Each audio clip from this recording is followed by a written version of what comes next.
नमस्कार मित्रांनो, काल मला एक प्रश्न विचारला गेला होता.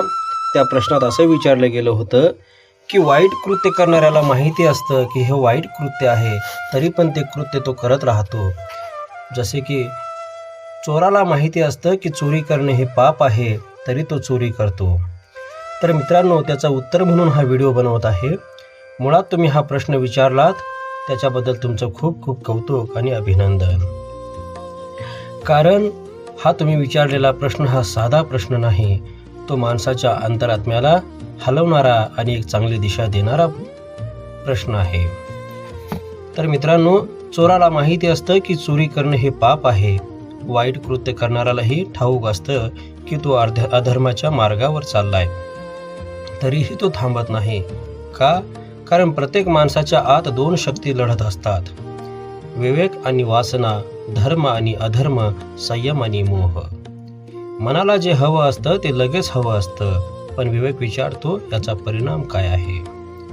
भगवद्गीतेमध्ये श्रीकृष्ण सांगतात, काम, क्रोध आणि लोभ हे नरकाचे 3 दरवाजे आहेत. हेच ते 3 शत्रू आहेत जे माणसाला माहीत असूनही चुकीकडे ढकलतात. मनाची प्रवृत्ती खाली ओढणारी असते, त्याला मोह, राग, सूड, अहंकार लगेच आकर्षित करतात.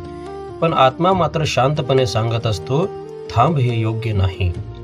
जेव्हा माणूस त्या शांत आवाजाकडे दुर्लक्ष करतो, तेव्हा तो पाप करतो, आणि जेव्हा तो त्या आवाजाला ऐकतो, तेव्हा तो स्वतःवर विजय मिळवतो. मनाला कसं समजावायचं?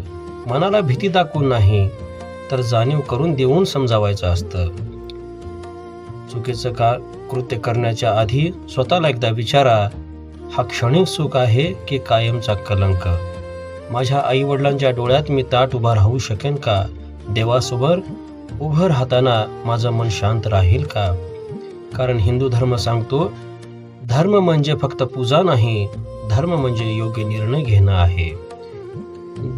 जो जाणूनही चुकी करतो, तो बाहेरून जरी बलवान दिसत असला, पण तो आतून दुर्बळ झालेला असतो. आणि जो मोहावर, रागावर, वासनेवर विजय मिळवतो, तोच खरा क्षत्रिय, तोच खरा साधक, तोच खरा पुरुष आणि तोच खरा माणूस. लक्षात ठेवा, पाप करण्यापूर्वी मन जरी थरथरत असलं, पण पाप केल्यावर आयुष्यभर आत्मा रडत राहतो. आपण हा प्रश्न विचारलात, त्याबद्दल तुमचं खूप खूप कौतुक. आपण हा प्रश्न विचारलात म्हणजे तुमच्या मनातला धर्म अजून जिवंत आहे. त्याला रोज असत शुद्ध पोसत ठेवा, संयमाने, जपाने आणि चांगल्या संगतीने जागृत ठेवा. कारण शेवटी जगाला जिंकणं मोठं नाही, स्वतःच्या मनाला जिंकणं खूप मोठं आहे. त्यामुळे इथेच थांबतो. व्हिडिओ आवडला असेल तर चॅनेलला शेअर करा, लाईक करा, कमेंट करा. श्री स्वामी समर्थ. जय हरी विठ्ठल.